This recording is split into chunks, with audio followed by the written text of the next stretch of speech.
Sa Pilipinas at buong mundo, maraming tao ang nangangarap na mabuhay ng mahaba at malusog, lalo na ang maabot ng 100 taong gulang o higit pa. Hindi ito simpleng pangarap. Ito ay bunga ng kombinasyon ng tamang pamumuhay, masustansyang pagkain, aktibong katawan at pag-iwas sa mga malalang sakit. Ayon sa mga pag-aaral tungkol sa mga sentenaryan o mga taong nakakaabot ng 100, isa sa mga pangunahing dahilan kung bakit sila nabubuhay ng mas matagal ay dahil ilaiwas na magkaroon o nakakapag-delay ng sakit habang tumatanda. Sa isang malawak na pag-aaral, napag-alaman na ang mga sentenaryan ay may mas mababang insidente ng karamihan sa mga malalang sakit kumpara sa mga hindi umabot sa 100. Hindi lamang nila na-survive ang mga ito. Marami sa kanila ay naiwasan o na-delay ang pagdating ng sakit habang tumatanda. Sa konteksto ng salud sa Pilipinas, ang mga aunahing sanhi ng kamatayan ay mga malalang sakit na malaking hadlang sa pag-angat ng average life expectancy. Ito ang dahilan kung bakit napakahalaga na maiwasan o mapamahalaan ang mga kondisyong ito bago pa ito maging seryoso, lalo na pagpasok ng edad 60 pataas. Sa video na ito, pag-uusapan natin ang 5 sakit na kung hindi mo ito mararanasan o maiiwasan pagpasok mo sa edad 60, mataas ang posibilidad na makaabot ka ng 100, hindi lamang bilang numero, kundi bilang buhay na may kalidad at kalusugan na pinapahalagahan. Unang sakit. Sakit sa puso o coronary heart disease at iba pang cardiovascular diseases. Isa sa mga pinakamalaking salik sa pagbaba ng buhay at kalusugan sa mga senior sa Pilipinas ay ang sakit sa puso o iba pang cardiovascular disease, CVD. Ayon sa pinakahuling datos, ang ischemic heart disease o ang pagbara at pagkipot ng mga ugat na nagpapadaloy ng dugo sa puso ang nangunguna sa mga sanhi ng pagkamatay ng maraming Filipino. Ang sakit sa puso ay madalas na resulta ng kombinasyon ng matatamis na pagkain, mataas na kolesterol, hypertension, kakulangan sa ehersisyo, paninigarilyo, at iba pang hindi malusog na gawi. Kapag ang puso ay hindi nasa maayos na kondisyon, ang katawan ay nagiging mas malaki ang panganib sa heart attack at iba pang komplikasyon na maaaring magpahinto ng tibay ng buhay. Maraming pananaliksik ang nagpapakita na ang mga taong hindi nagkakaroon ng matinding sakit sa puso habang tumatanda ay kadalasang may mas malusog na pamumuhay mula pa noon. Regular na ehersisyo, balansing pagkain, kontroladong presyon ng dugo, at tamang pagbisita sa doktor para sa screening at check-ups. Ito ay hindi lamang basta pag-iiwas sa sakit, kundi aktibong pag-alaga sa puso upang mapanatili itong malakas habang tumatanda. Isang malaking susi tungo sa mahabang buhay. Kung maiiwasan o mapipigilan ang heart disease, hindi lang nababawasan ang panganib ng maagang pagkamatay, kundi mas mataas ang posibilidad na maging mas malusog at mas aktibo ang mga senior citizens na nagbibigay daang mas malaki ang tsansa na umabot ng century mark o 100 taong gulang. Pangalawang sakit, diabetes mellitus o high blood sugar, mataas na asukal sa dugo. Ang diabetes mellitus ay isa sa pinakakaraniwang chronic disease sa buong mundo, lalo na sa mga taong edad 60 pataas. Nangyayari ito kapag ang katawan ay hindi na sapat na nakakagawa o hindi na epektibong gumagamit ng insulin, kaya tumataas ang level ng asukal sa dugo. Ayon sa mga malalaking pag-aral, gaya ng mula sa World Health Organization at International Diabetes Federation, ang hindi kontroladong diabetes ay direktang kaugnay ng mas mataas na panganib ng sakit sa puso, stroke, kidney failure, nerve damage at maging pagkabulag, mga komplikasyong malinaw na nagpapababa ng kalidad at haba ng buhay. Ipinapakita ng pananaliksik na ang matagal na mataas na blood sugar ay unti-unting sumisira sa mga ugat at daluyan ng dugo. Dahil dito, mas nagiging delikado ang cardiovascular disease na isa sa pangunahing sanhi ng maagang pagkamatay ng mga senior. Sa madaling salita, kapag hindi maayos ang kontrol sa asukal sa dugo, mas bumibilis ang proseso ng pagtanda ng katawan at mas humihina ang kakayahang manatiling aktibo at malusog. Magandang balita naman, ayon sa proven research, malaking bahagi ng diabetes, lalo na ang type 2, ay maaaring maiwasan o mapigilan ang paglala. Ipinapakita ng mga pag-aral na ang balanseng dieta na mababa sa refined sugar at ultra-processed food, regular na ehersisyo, kahit simpleng paglalakad lamang, at tamang pagmonitor ng blood sugar ay nakakabawas ng komplikasyon ng hanggang 40 to 60%. Ang mga taong may maayos na kontrol sa diabetes ay mas may mataas na tsansang mabuhay ng mas mahaba at mas may sigla. Ito ang dahilan kung bakit napakahalaga ng pag-iwas at maagang pagkontrol sa diabetes habang tumatanda.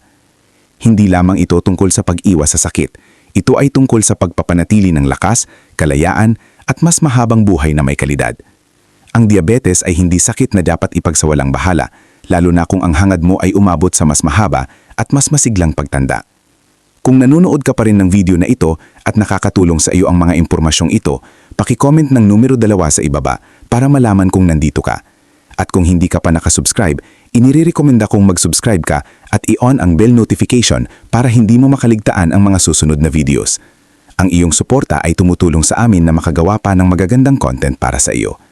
Ngayon, magpatuloy tayo. Pangatlong sakit, stroke o cerebrovascular disease. Ang stroke, na kilala rin bilang cerebrovascular disease, ay isa sa mga pangunahing sanhi ng kamatayan at kapansanan sa Pilipinas ayon sa datos ng Department of Health at World Health Organization.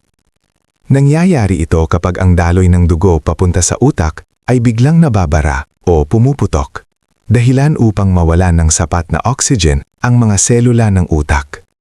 Kapag hindi agad na agapan, maaring magdulot ito ng permanenteng pinsala sa pagsasalita, paggalaw, memorya o kaya'y agarang pagkamatay.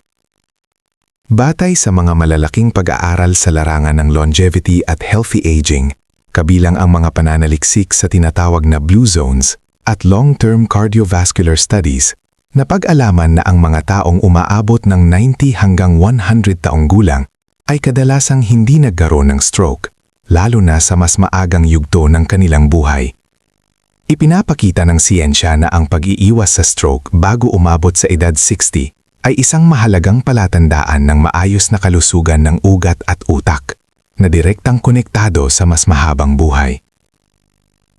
Ang mga pangunahan risk factor ng stroke ay kapareho ng sasakit sa puso. Mataas na blood pressure, diabetes, mataas na kolesterol, sobrang timbang, paninigarilyo, labis na stress, at kakulangan sa pisikal na aktibidad.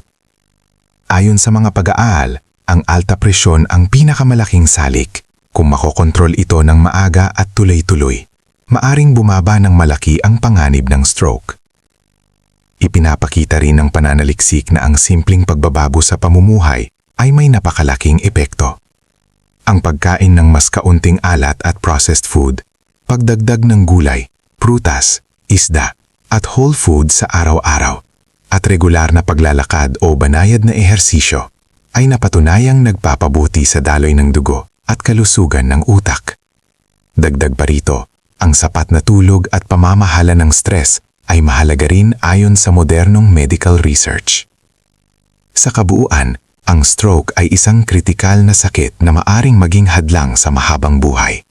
Ngunit kung hindi ito lalapit sa iyo hanggang edad 60, sa tulong ng tamang alaman, disiplina at malusog na pamumuhay, mas mataas ang tsansang umabot ka sa mas mahaba, mas malinaw ang isip at mas aktibong pagtanda, kahit hanggang 100 taon. Pang-apat na sakit, cancer o mga kanser.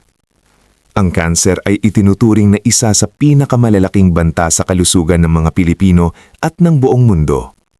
Sa Pilipinas, ito ang ikalawang pamunahing sanhi ng kamatayan ayon sa mga ulat ng Department of Health at World Health Organization. Kabilang sa mga pinakakaraniwang uri ang lung cancer, breast cancer, liver cancer at colorectal cancer. Mga sakit na madalas lumalabas habang tumatanda ang isang tao. Ngunit mahalagang tandaan, ang pagkakaroon ng edad ay hindi automatikong hatol sa kanser. Ang kanser ay isang grupo ng mga sakit kung saan ang mga selula ng katawan ay nagiging abnormal at patuloy na dumadami ng walang kontrol. Ayon sa malalaking pag-aral tulad ng Global Burden of Disease at mga pananaliksik sa Asia-Pacific region, malinaw na may malaking papel ang lifestyle sa panganib ng kaigarilyo, labis na pag-inom ng alak, sobrang pagkain ng processed foods, kakulangan sa gulay at prutas, at matagal na pagkakalantad sa chemical o pollution ay napatunayang nagpapataas ng tsansa ng kanser habang tumatanda.